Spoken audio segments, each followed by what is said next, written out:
said we are, but let me just double check. Oh, well, it still says it's setting it up. Hold on. I don't know. It says it's live up here, so we're just going to say that it's live. So this is Dr. Megan, and we have our Do Better podcast live recording today. And we've already kind of decided what we're going to talk about. So we're just go ahead and get rolling with things.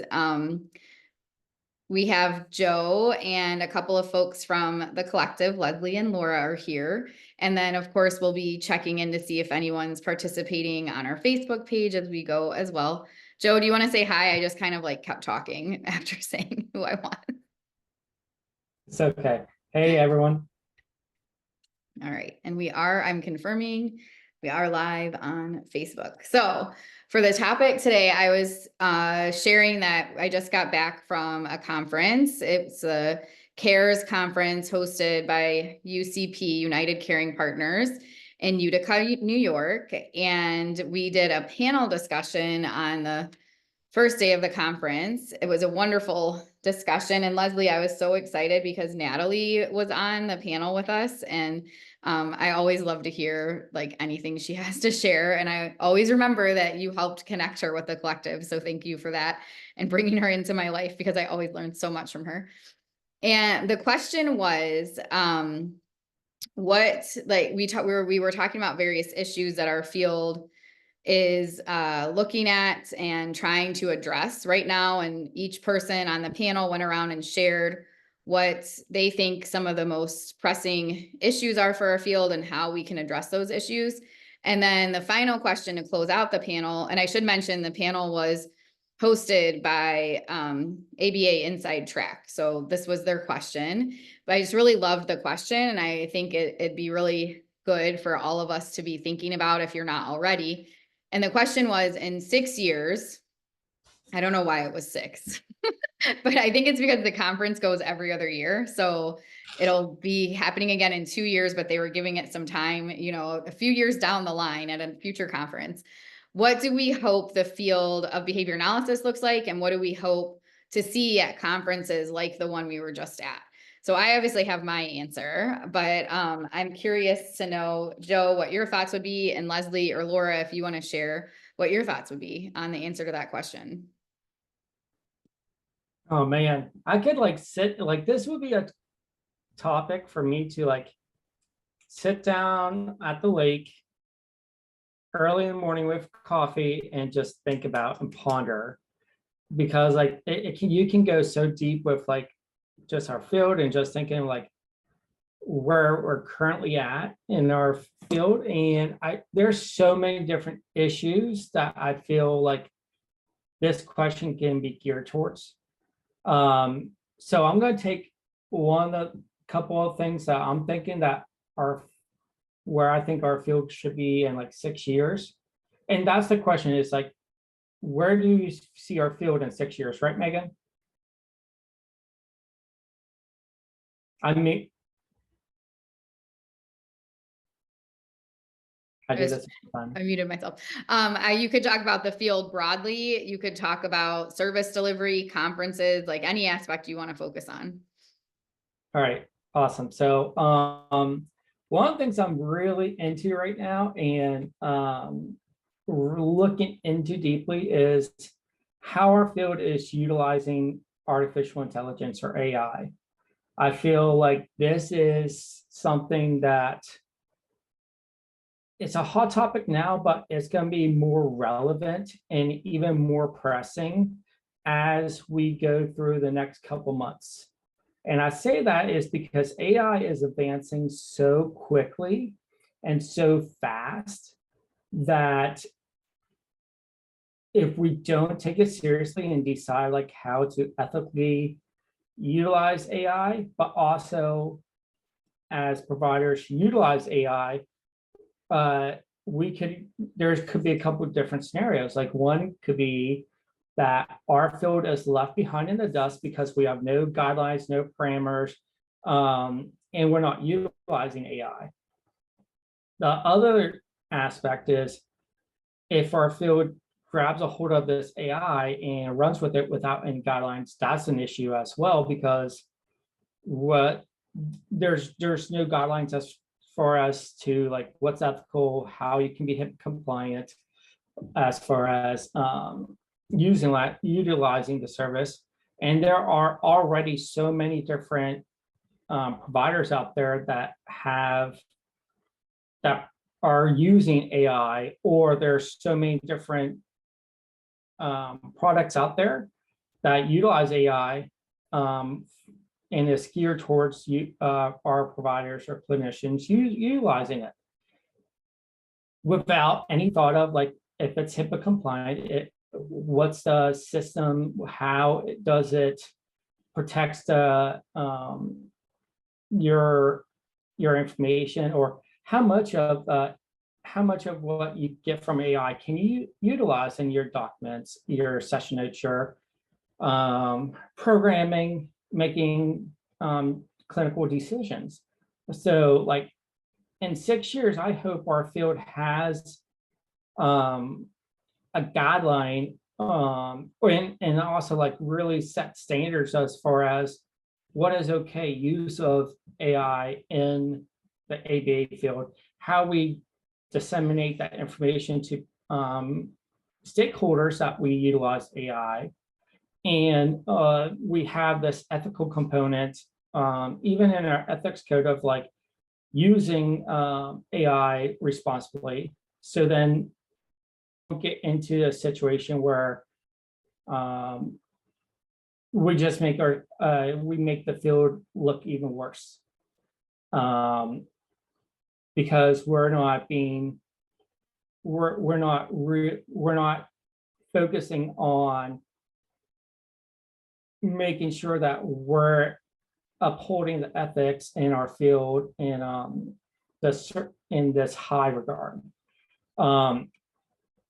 But with that being said, I feel like in 6 years, our field will be utilizing AI in some way, some capacity that really helps decrease burnout with our clinicians and technicians. I'm really hoping that we utilize AI, especially for the technician's sake, to help them navigate, to decrease burnout, because that's a serious problem in our field, is this burnout, even for our technicians.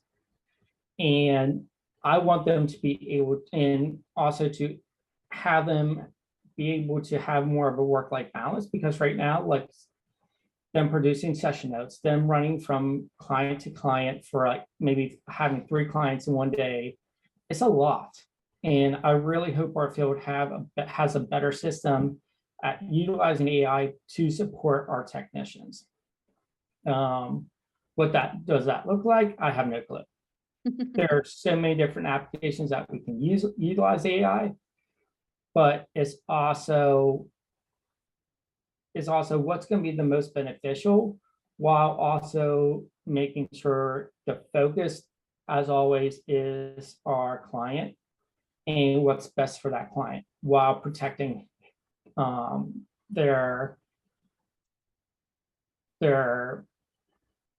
just protecting them with their PHI, just protecting them and making sure that at the end of the day, the clinical decisions are still being made by the BCBA, and the technician is still utilizing procedures written by a BCBA. So that's where, like, I feel like our field is heading. It should be heading in 6 years, but we really need to make sure that within those 6 years, we have a good solid system, because AI is just going to increase in speed as far as making progress. Like you used to see, like, like you would say like 3 years, like your system, your technology system is good for 3 years, like it won't be outdated. We're seeing now that AI, like your system, your operating system, is now obsolete within 3 months. That's how fast we're rapidly advancing technology now. And it's scary, but it's also exciting, because we can continue to progress and make technology work for us and in a way that helps us from burning out and also helps us with producing great outcomes and great programming for our clients. So that's where I think the big topic for me is for the next 6 years. That's so interesting, Joe, because I agree it's a huge area that we need to be addressing. Not a single person brought that up in the panel. So it just goes to show how many things there are out there. Yeah, it's scary. Well, it's scary, but also it's exciting for our field. But there's already so much that has been done with other medical professions, especially like if you look at any of the AI videos that are on YouTube, there's universities out there like University of Colorado, Princeton, Harvard. They all have like a AI work group that's doing some amazing work, and they're actually making they're actually like even identifying different disorders quicker and more efficiently than just having the regular doctor looked at all the tests, all those, and it's making a difference. But it's also something where they like also you have to be worried about the ethics and PHI, and there's a lot going into it. But I feel like these medical fields are going fast. I mean, utilizing AI so much quicker than what we are. Mm-hmm. I do have to give a shout out, and Joe, you and I have already talked about this. For folks who are listening that aren't familiar, Beth Overturf is a BCBA who is focused. She's getting her PhD in I don't know if it's officially AI, but it's in that realm. So she's a great resource in this area. And then Amanda Ralston and her company Noetic, right, is doing has a whole platform already that's looking at how we can use AI in terms of treatment planning, and similar to the way the medical field, like you mentioned, Joe, is already doing things, helping to synthesize and just quickly pull information together. But ultimately there's an expert, a BCBA or similar, who's, reading it and making the decisions and all of those types of things. I do wonder, when you were talking, I was thinking about when online data collection started and just all the online stuff started in our field. I started Navigation, the in-home ABA company that I had. That's how Joe and I first met. When I started that company, late 2009, early 2010, there was like a business or two that was trying to do some of that stuff. And everyone was like really questionable about what to do with it. And I personally, honestly, never ended up, we kept trying out different ones, but the ones that exist now didn't exist when I was like finishing up with having an in-home company. So, I mean, they existed, but not in the way they do now. So I personally never really used online data collection, but sometimes I wonder if I might get some heat for this, but sometimes I wonder if it's taken some of the things that you're talking about, Joe, if it has created a situation where people aren't learning or making decisions like they should be, and they're relying on the library of programs or the various, like they can only collect data in certain ways based on the system, and it's making things a lot more like robotic and rigid. Now, I'm not saying that's every platform out there. I don't know most of the platforms, honestly, but I just saw that trend seem to start happening when the online stuff was occurring. But I think the AI is the next step in helping to make things more robust and have more of that like problem solving, decision making, all of those types of things be more in people's faces of like, this is what you need to be doing. And the AI can ask you questions that you might not even think of, right? So it can be this this back and forth process for folks, especially if they're newer BCBAs or RBTs, and you can have the system is engaging with you and helping to make sure you're covering all your bases and addressing all the things you need to address. Yeah, so and just think of this as like If we're not utilizing our field or like really taking it seriously, the payers are going to be. The payers are going to utilize AI, and Yep. they're going to be using it for their needs. So like it's something like, okay, well, we all need to be on an even playing field. We all need to be working together. What's the best way of doing that? Yes. Yep. I love it. I love that you brought that up because that's wasn't even on our radar, maybe because of the point of the panel and presentations and stuff. We were talking about other things, but go That's ahead. why like I knew I could talk about other topics, but that is one that like I know like is out there, but it's like something that not a whole lot of people are thinking about, which I mean doesn't mean that AIs, I mean like the other topics aren't important. They are very important, but I feel like this is something we also need to be like aware of. Yep. For sure. Leslie or Laura, do you have anything to add about Joe's vision about AI? Yeah, the first thing I thought of was it would be great, as you were talking about all these online systems that have come up. I think it's had maybe some people have some canned plans because they have these, goal banks and such. And I think AI would probably weed that out and flag it as like, hey, this isn't individualized. This doesn't match with the medical history you've reported, et cetera, et cetera. So things like that immediately popped into my head when you brought that up, because there is a downside to the online data collection.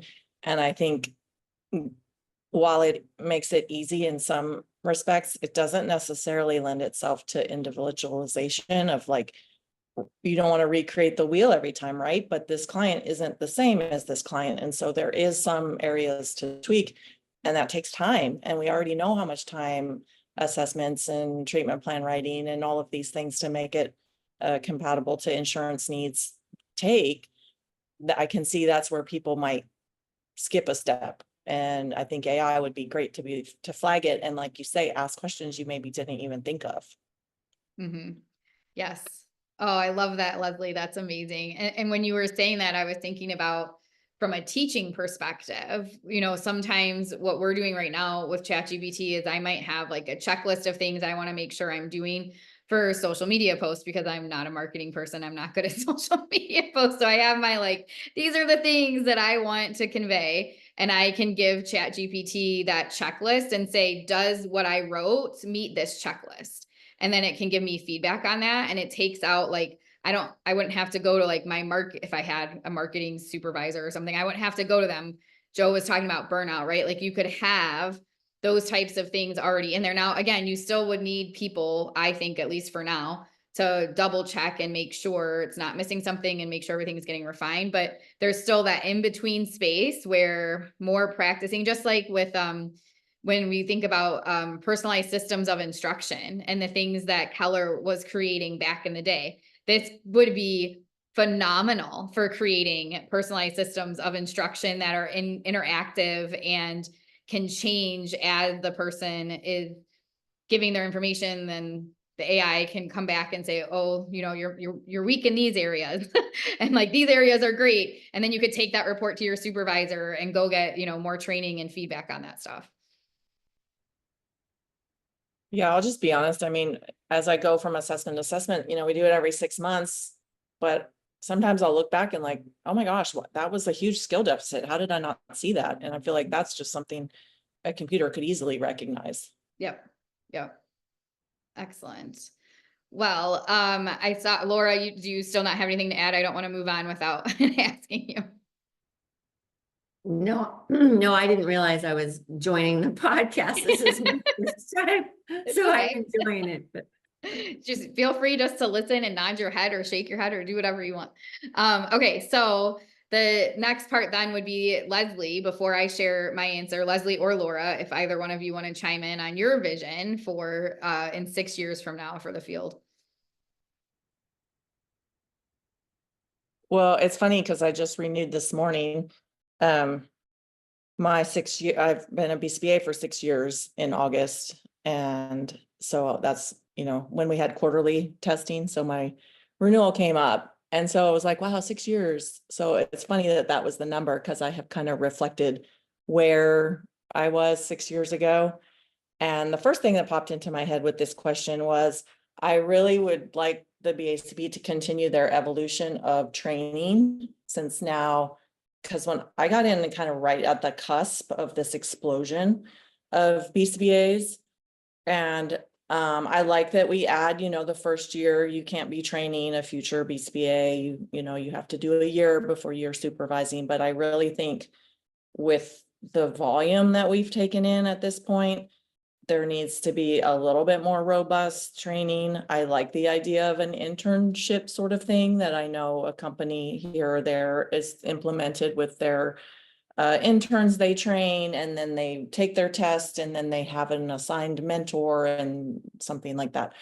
I feel like some structure needs to be put around the training and the supervision, because it's woefully lacking. I mean, I think most people can agree that the supervision is sometimes just a signature and not a lot of in-person training or mentoring or teaching. And I think that's going to come back to bite us if we don't do something about it. I don't have like huge vision. I've seen one company that has very nice training system and program, and think there's things out there that they could leverage and slowly integrate into that process.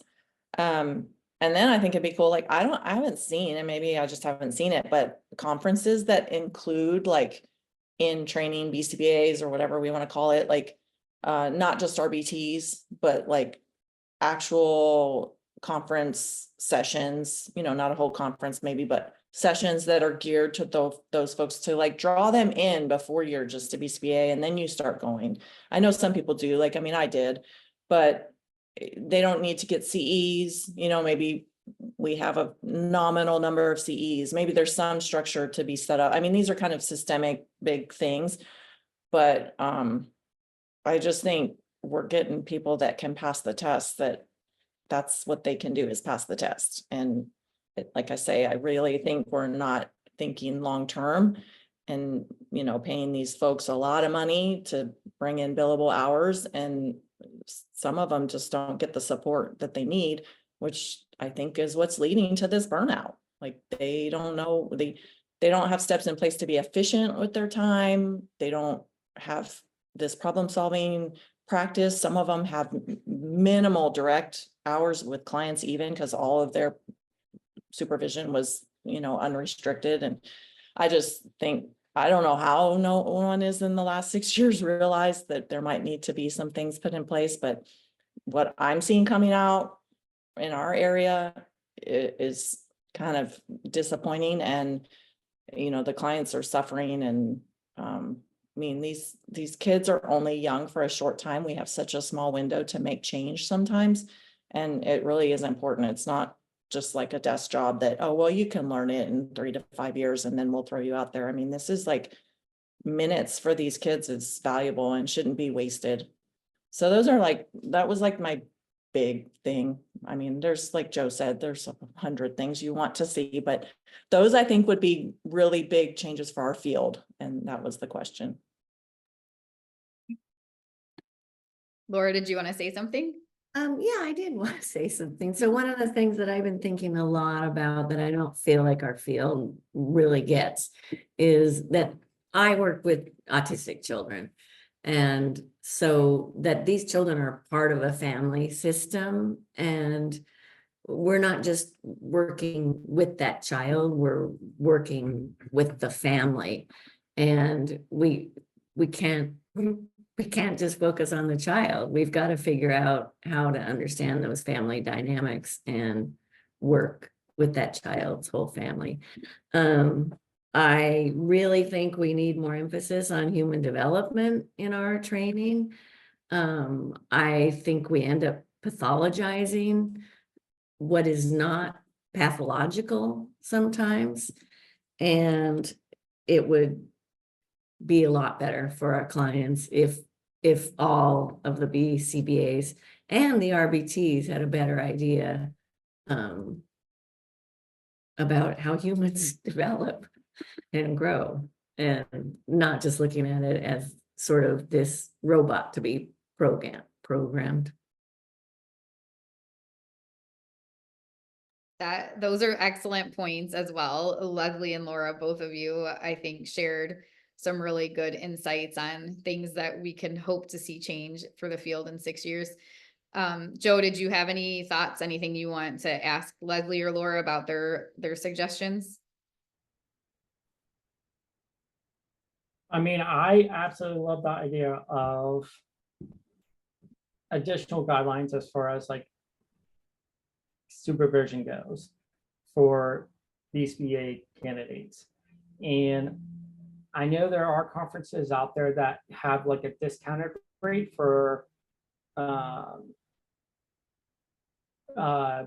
students who are in ABA coursework. And I feel like we could probably do better as a field at even offering other things to entice them to come to these conferences. Like maybe a very, because they want to feel included. So maybe have like a gathering specifically for those candidates and have like a very personal, like student and the keynote speaker one-on-one like session, just like focus, they can ask questions about the field and just have that really unique experience of working with or talking to individuals who are doing great things in our field, but do it more just with the focus of them being the student and not so much all of the BCBAs out there that have been in the field from 1 to 20 years. Mm-hmm. So that would be kind of cool. So like conferences might have to think about what we can do differently to entice these students to come to conferences more often. Leslie, do you have any idea like what could be? Well, you know, what's top of their mind is passing the test, right? So I think it wouldn't be too hard to do some like educational type. You know, if you look at like kind of what like Celia Hyman would be perfect at, you know, because that's what she does a lot of the day, and gear it toward like really understanding, like you can wrap it around anything else you want procedurally, but you know, understanding motivation, for example. Maybe, you know, you have to think back of like when you were studying to take the test, right? These are all newer concepts to them. They haven't done them as much in practice. So in the 18 months to 2 years it takes them to get their hours, of course, everybody's going to be kind of in a different place, but they all are wanting to pass the test, right? So it'd have to be that little nugget probably to draw them in, but then you could wrap it around, you know, like a conference type thing. So it's not just like a study session, but you're actually teaching practical ways to implement motivation, how you're, you know, reinforcement, punishment, like you could actually teach them, which would help them pass the test, but then also help them be a good practitioner. Yeah, I love that idea. That's awesome. I love that. I was thinking, Leslie, when you were describing that, if it was something where it's like they attend a session or two that's clinically focused, because ultimately, like you said, yes, their main concern is passing the test, but the impact, right? Once they've passed the test, if you don't have the skills, it's not super beneficial. So kind of like an entry thing where it's like, okay, you attend these couple of clinically focused presentations and you get a free ticket to this study, you know, session or this practical session to do stuff relating to the exam or whatever. I think that could be more enticing. And one of the things that I was thinking about too is a lot of events, I understand like there's cost associated with having the event. And if you're in an in-person space, there's sometimes these events are selling out. So to have tickets that are free or heavily reduced for folks who don't need CEs and all of that kind of stuff. And you only like, they're already busting at the seams with which rooms they're using for the presentations that are for like BCBAs and things like that. But most places are also incorporating an online component, right? So they're doing the in-person piece, but they have the online streaming. So even having something where folks who are not just students, but who can somehow, whether we go based off of just trust or we require some sort of proof that like their job title is more associated with like someone in training than an actual professional, gets, you know, either free or heavily reduced slot for the online piece of it. And they won't get that in-person connection part, but at least, I mean, they'll be connecting with folks and can participate, which honestly, even for the in-person events, if someone's in training or school, the likelihood that they're going to have the extra funding to pay to travel somewhere and then pay for a hotel and all of that kind of stuff is pretty slim anyway, unless their business covers it. So, so I think that's another way to help with some of those barriers of keeping it, making things available to people, but maybe have it be in an online forum at the moment to kind of reduce the cost of it. And Laura, oh my goodness. I just wanted to like reach across the screen and give you a high five, like pointing out the necessity for learning about, you know, development and just what, like how we potentially pathologize things and how it is a whole system that we're working within. And we need to be making sure we're getting trained holistically and not just, you know, so zoomed in on certain aspects of service delivery. I think that really tied into with what Leslie was saying about hopefully the types of content and things that the BACB continues to push forward is lining up more with the actual work that's being done in the field and addressing the fact that we're practitioners in a human service delivery field, not researchers in a lab. With that in mind, also, like, I feel like also like the idea of having just one supervisor, it's okay. But like for me, like I learn best by like doing and being hands-on, and I learn better from like different people too. Because every one of us have like our, you know, what we're strong at. So if you have one supervisor to like teach you everything on the task list, that might not be the best route either. Like you might be better off like having multiple supervisors or just multiple, I mean, like ability to learn hands-on from multiple supervisor teachers, like but hands-on. Because like in a session, hey, this is what I'm looking at, this is what I'm seeing. Because like for me, I do better with multiple examples or just being present. If you give me an online training, like with me having ADHD, like I can only hang in there for about like 30 minutes or I'm done. And my mind drifts off somewhere else. So that's just something that I was just thinking that might be beneficial in like moving forward, kind of like medical school. Like when you go into medical school and you're an intern and you're at your residential, what is it? Is it residential or is it? Leslie, You do one should know. You Residency? do an intern year. I mean, it's called your residency, and the first year is your intern year. So yeah, that medical model is kind of what I have in mind. I'm surrounded by doctors, and you know, we don't just send them out when they graduate medical school. They have to do years of follow-up. Yeah, that's kind of like a model I can see us, especially since we're, you know, a healthcare provider, that might be a model that we need to look into more. Just to like make sure that we understand the science, but also have all those skills, the soft skills, skills of productivity, understanding how to organize your caseload. There's a lot of things that can be done during that time too. Yep. These are all such great ideas. I feel I'd be interesting to like have, I was thinking about doing a poll or something online because I think the list, as you all mentioned, there's hundreds of things that we could come up with.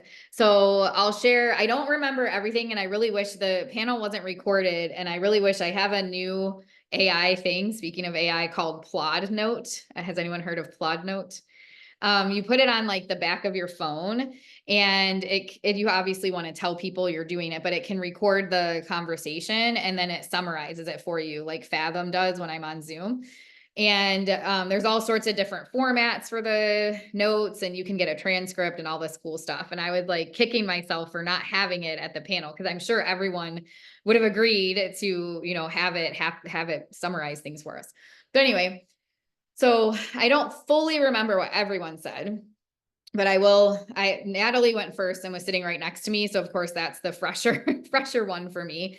So her answer was focused on looking at the conference in particular and the inclusivity of it, and like that in the, you know, 6 years at that conference or future events, all of these events you would see every group represented based on race, disability, gender, sexual identity, all those types of things. And accessible. So having closed captioning, sign language, all the things that we know can, you know, especially for people that work with disability, that, you know, should be available for folks. And then of course, from a, you know, cost and barriers perspective, that there's things being done to include people from that realm as well. So that was her answer. And I was like, yes, I want to see all of that. And that's why I felt it important to indicate what hers was, because mine kind of like pulled in off of that, focusing specifically on the conference, but it also ties in with what we've been talking about here. Again, not just this conference, but conferences in general. What I would like to see is that the people speaking and presenting are practitioners. We are our field is pretty much all practitioners. There's, you know, a small percentage that are researchers, and they're very much needed. But if you look at our conferences, the people being invited to present are the people with publications, the people who are teaching at institutions that are not working directly with the clients, who are not facing the issues that we're talking about, and aren't having to come up with ways to, you know, address burnout and look at how we better set up our systems and serve our clients. Why do we continue to just learn primarily from that small percentage of people and not the people who are doing the work every single day? So that was my big thing, is I want future events where the practitioners are the ones that are being put on the pedestal, if you will, and are being celebrated, and we're learning from what they're doing day in and day out that's benefiting their clients. That was like my really big piece of it. And of course, with that focus on inclusivity, like making sure what I tend to see happen with conferences is it's almost like there's a Rolodex that people go through. It's like, oh, this conference had that person, we should have them too. And they had this, so we should do that too. And it's like the same people over and over, instead of reaching out, you know, it's like locally, if your conference is hosted in person, reaching out to some of the local service providers. Hey, what are you all up to? Is there anything you could present on? Tell me more about some of the unique things you're doing, or some of the data, blah, blah. And that also, I think, would motivate more and businesses to practice better, because it's like they could be invited, they could be showcased, that could promote their business, that could promote people wanting to work there, etc. And there's some businesses that are already doing that. Like Centria has had a huge focus on really getting their practitioners in these different conferences and reporting on the data that they have to show the work that they're doing and the progress that they're making. UCP is another one of those that they've been collecting a lot of data. We also have to be realistic. Not every business is going to have the power to make what people typically consider as the standard for a presentation at a conference. They might have a case study to share. They might have one unique situation that they ran into, and they could show how they problem solve that and go over that experience. It's not necessarily, we don't have to stay in this like academic, you know, where's your multiple baseline graph or your reversal design or whatever. People can still share with practitioners these like how to, what they're doing. type things. And of course it needs to be logical and align with the dimensions of behavior analysis and science, but not every business is going to have the bandwidth to create like actual studies that they can present to an audience. But that was my big dream, that in 6 years, our conferences will be way more practitioner focused, and the people in the audience will be obviously the practitioners like they are now, but similar to what you were saying, Leslie, like folks coming into the field who are potentially not certified yet, but are wanting to become certified. So they're learning all of this information that will benefit them in their jobs. They're not sitting and watching professors continue to talk about the research they're doing. Not that that's not important, but like at a conference where you can get unique information you wouldn't get by reading a journal or a textbook, why would we keep repeating what people can already read and learn on their own? It just doesn't make sense to me. So that's my long answer with like one thing I was hoping to see change in 6 years. We all know there's many more than that, but that was my one. And the rest of the panel gave amazing answers as well, all focused, on having more compassionate services and those types of things. But my brain kind of shut off after Natalie and I went, and I listened to then obviously, but now 3 days later, I don't really remember what we said after that. Does anyone have any thoughts? So like, I love what you said about how the idea of conferences will shift in 6 years, hopefully. Like, I agree. Like, I mean, we're all practitioners, or well, most of us are practitioners, and we're coming to conferences as practitioners to collaborate and to meet other practitioners or researchers. But a lot of conferences that I've been at and a lot of the breakout sessions are mostly with research that's being done. I would like to see that pivot towards more practitioners as well, like, and see what they're doing and how they're problem solving, something unique in their like with their clients as well. Mhm.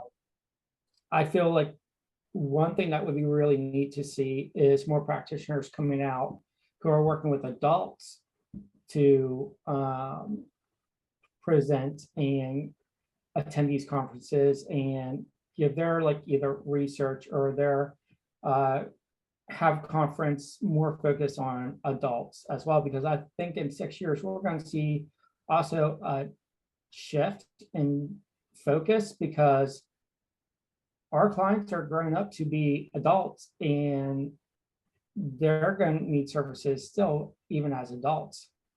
So I see that as a shift in our field as well. Like there's going to be a more of an adult focus too, rather than just direct service model. Yep. Yes, agreed. Leslie or Laura, anything you want to add or disagree with or question? I mean, I love that. I feel like it's the who's who that just is here and then here and then here. And you're like, that's great. I love all these people. But like you say, 80% of them aren't actually practicing. And it is so nice to go like to a conference and you're actually people that are running a clinic or running a school or doing things of that nature that you can learn from. So it would be nice to just mix it up. I mean, most of those people, I love to hear what they're doing, academia, what their big picture is, how they're floating around as a consulting here or there. But it'd be nice to mix it up a little bit. And the Oklahoma ABA conference we have, I think we're on our 3rd year now. It's really cool. They've put together a school track and a clinic track, and they actually have all local. Now Matt Sikoria is the keynote, because I guess you got to have someone all up. But it is kind of cool that they have some local, clinic directors and then some local like SPED folks that will be presenting. I'm curious, what their kind of agenda or theme will be, but it is nice that they've given them a platform. So yeah, that's awesome. Yeah, I was just thinking about, and I can't find the name of it, but there's this group that I presented at their conference a few years ago in Miami. My friend works there, And now I need to remind myself, I think it starts with like an A, I can't remember. But it's basically what we're talking about, but bigger for like disability in general. So it's a direct service providers group organization of some sort, and all of their content is focused on DSPs throughout the country, and everything is practitioner related or organizational, like OBM type stuff. They're not behavior analysts, they're usually social workers, counselors, all that. But I think like seeing something like that, especially as our field continues to grow, would be incredible. Maybe Do Better can fill in that gap someday. Like big goals. All right, we have about 10 minutes left. I did want to say we have a couple people watching online. So hi to Nikki and my grandma Sharon and my mom Vicky. My mom said, I hope in 6 years, those of us not in the field are better educated as a whole to better understand all the wonderful things your field is achieving. And we also have Jill who's joined us, and she said, I would love to attend more workshops where we practitioners can actually participate in some behavioral skills training. So like more hands-on type activities. Love it. Thank you, Jill, for sharing. So Megan, I did participate in an ECHO group through the University of Washington and it was for early interventionists across disciplines. And it was just online. We met once a week with, there were speech pathologists, OTs, early intervention, birth to 3 people, BCBAs, and people from the university. And I mean, that's a good way to get perspectives from other providers that's efficient and easy. Yes, I love that. Can you remind me? So I know of Echo from like TRICARE used to have a thing called Echo. Do you know what it is? I can't remember what the acronym stands for, but I think it's just a format where like you can have an ECHO group with it's ECHO.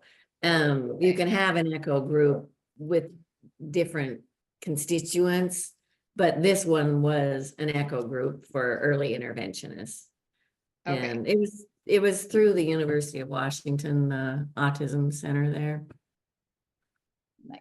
Okay, I'll have to look into that more. I love learning about different groups that exist and what they're doing, and seeing the different options for how to format things so that we're not just stuck in our own little silo over here. Thank you for sharing that, Laura. Anyone else have thoughts they want to share before we close out for today? Everybody's good? All right. Joe, you want to close us out? Yeah, so like this is an awesome podcast episode. Really appreciate you being here, Leslie and Laura. And of course, it's always nice to talk with Megan again. But I would love to see everyone else who's listening to this at a later time to, if you have an idea of like what you think our field should be focusing on, or where you think our field should be in 6 years, just drop a comment below, or even email us. And I would love to hear what your thoughts are. But from that, let's go ahead and go forward and do better. Excellent. All right. Bye, everyone. Bye.